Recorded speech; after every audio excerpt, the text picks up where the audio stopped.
So again, the camera bailed out on me, but I just kept on drawing, and I proceeded to color the rest of the next petal, just to quicken it a bit, and just to show how, if you just keep doing it,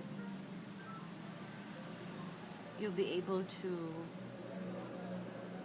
make some distinctions on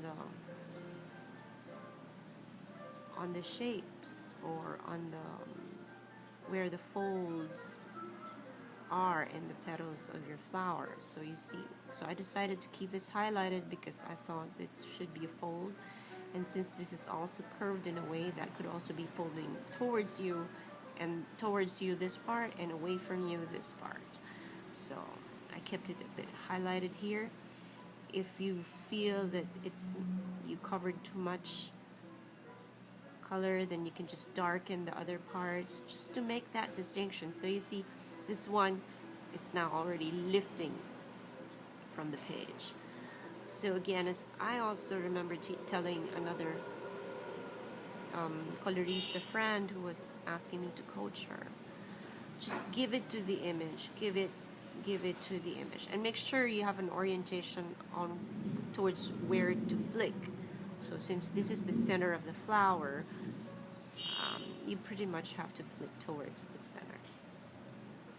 And then of course, again, the folding is not perfect, so you just have to blend it all there somewhere in the middle. It doesn't have to be perfect, because the more perfect you make it, the more it's gonna look stylized, or not realistic. Instead, also, here we go, we're troughing here, but then again, there's this line which somehow seems to say that is another highlight. So you just introduce highlights from there, don't touch the middle, so you can still create that effect. Maybe form this into the entire thing, and then curve a little. Also with flick technique, unlike in the normal shading that people do, or that I also do sometimes, in the flick technique you can control the pressure, you can control the length, so you also know, and the shape or the curve. Since this area is where the petal curves, so then you can slow down. You can actually slow down and flick it this way. So it's no longer some straight lines flicking, but more of curved flicking.